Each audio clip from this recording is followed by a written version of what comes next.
En ce 8 mars 2022, je vais vous parler de deux sujets qui peuvent sembler antagonistes, mais qui en réalité sont extrêmement liés.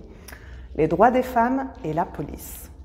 Depuis plusieurs mois, vous l'avez vu notamment grâce au mouvement Double Peine, nous avons parlé des mauvaises conditions des femmes et des enfants victimes de violences sexistes et sexuelles dans les commissariats. Ces mauvaises conditions sont liées à de multiples facteurs, manque de formation des agents et des agentes, manque de compréhension, manque d'expertise, manque de postes, manque même d'infrastructures adaptées. Mais tout ça, les associations féministes en avaient déjà conscience depuis plusieurs années.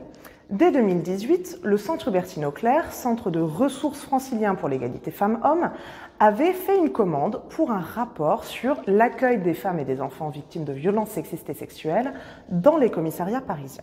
Ce rapport a été confié à des expertes et conçu avec la préfecture de police. Sauf que le rapport est fini en juin 2019.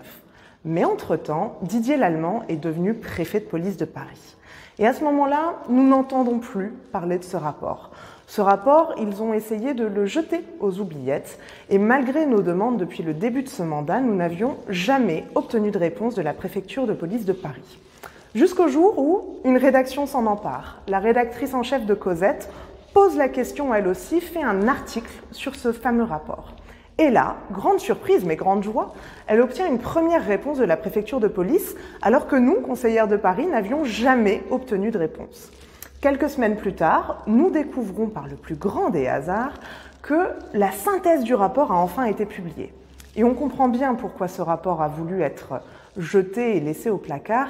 Il est accablant, tant sur le manque de moyens que sur le manque de formation, que sur de véritables violences que peuvent subir des femmes et des enfants qui viennent s'additionner aux violences initiales qui les ont conduits là, dans ces lieux, dans ces sanctuaires que devraient être les commissariats de police. Alors aujourd'hui, on nous dit qu'un futur rapport va à nouveau être fait et publié pour mieux prendre en considération la situation aujourd'hui en 2022.